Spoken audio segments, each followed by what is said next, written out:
Okay, so how this works,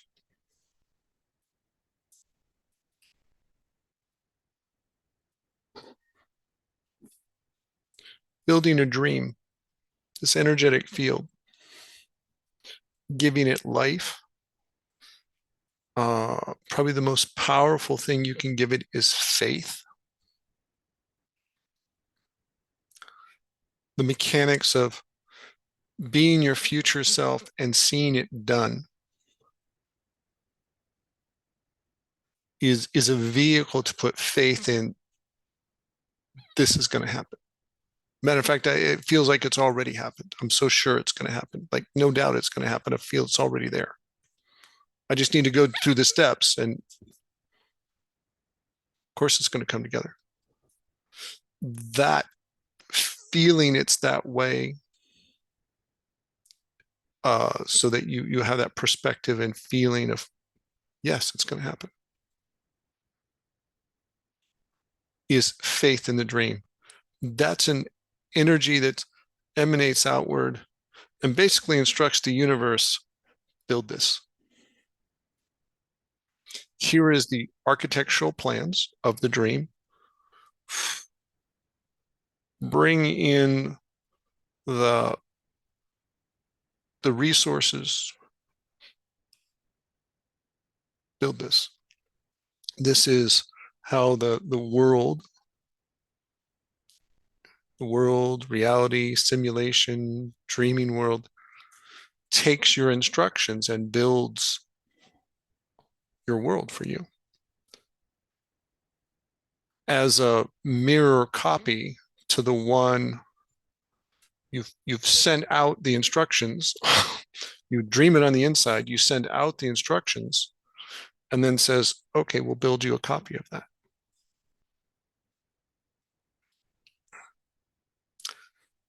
And and this is why you want to do a lot of cleaning, and cleaning as you go as best you can. What's also sent out is, oh, you've got this unresolved emotional stuff. You've got fear and doubt. You have ego and self-importance. Oh, we're hearing that being emanated as well. You may not be aware of it because it's your unconscious. That's included in the instructions as well. Okay, we're going to build that into your outside dream as well. And so what you have is the outside world being constructed and recreated in a way that matches your inner landscape.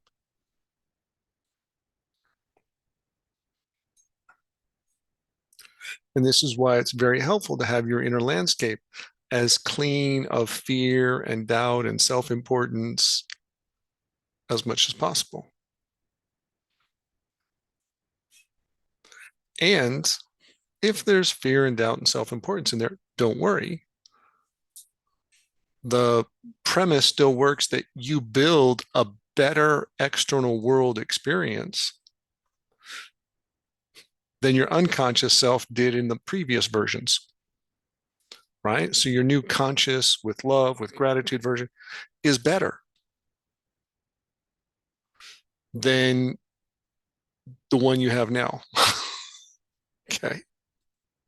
Because the one you have now was built by previous versions that were less consciously aware than your present self, right? And it's like, okay, the new one's version, then you become the conscious individual or more conscious individual in that new version. And from there, build a better version. You're like, oh, I can see the self-importance, the fear that's in here, the scarcity. Okay, but now from this dream I'm living in, I've shed so much. I have my life is a lot easier, happier, more gratitude, more abundance, and starts inspiring you. It's easier to build the next step up. So it's an iterative process.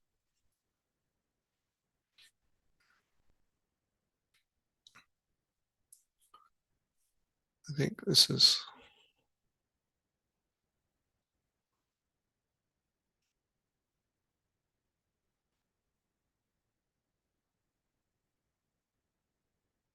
I'll do this picture. What's so funny? What's so funny? Because it sounds Because did you say something about the picture again? Okay, I found a picture. Yeah. I'm waiting for the picture. You're waiting for the picture. What do you think the picture is? Let's see. That's the picture.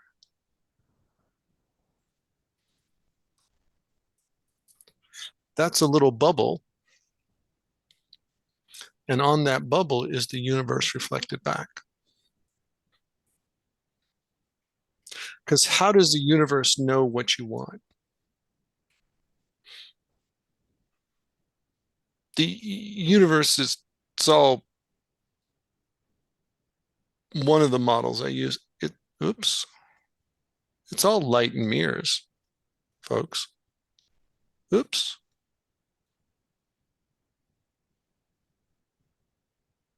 Try and get the best version of this picture. Nope. The universe essentially functions largely as light and mirrors.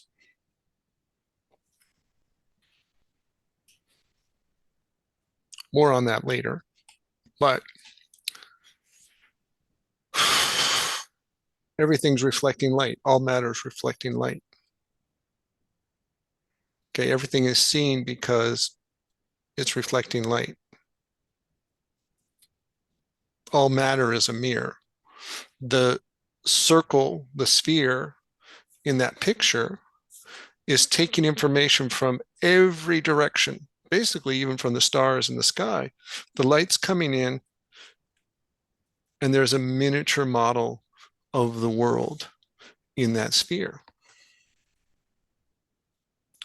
You could say there's a miniature model of the world, of the whole night sky, or anything you look at in your eye.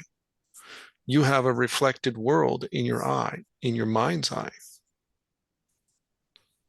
Also reflected light. You look out at a night sky, you have galaxies of light you're taking in. So you have the information from all the stars coming into your eye. Do you know how to process that? Are you aware of that? No. Okay, but here's a picture of what's happening uh, in the world. And the sphere says, I know how the universe is made. I know I have light from every direction.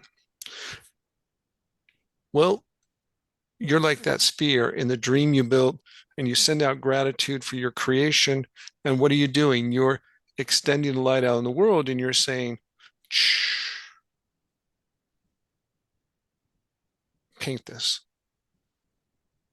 And the universe reflects that light back and says, okay, I'm going to paint that. Why? Because instead of the light coming into the sphere, you're a living being, you let the light emanate out, and the universe reflects it back. Because that's what's happening in both of these. The sphere is also reflecting light out, and every sphere or point in space that's around this sphere knows what's in that sphere.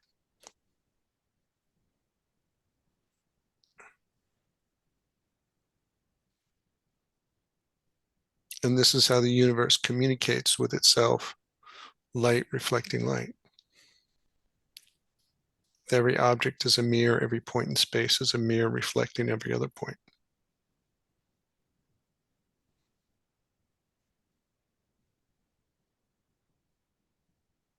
I might have gone a little fast for that,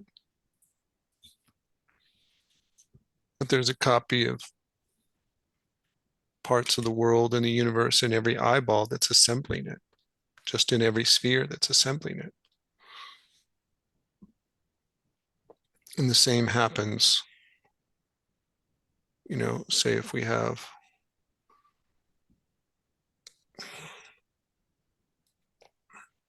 me find another one, that sphere.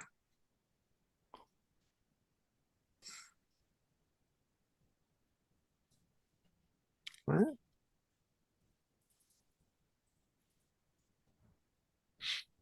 If you can imagine every drop of water, every drop of dew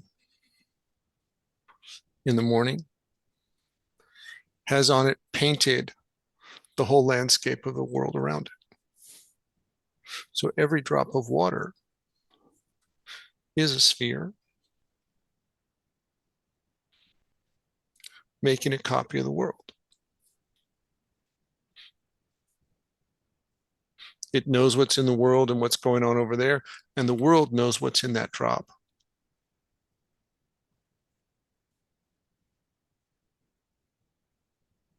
And if we change what's on the surface of that drop, the world will change. And so when you dream a new dream, the world goes, oh, there's a new, different dream over here. Let's reflect back this new dream. And it will be repeated on every drop of dew. Every sphere will get that information and said, oh, there's a new dream over there. Reflect back a new dream.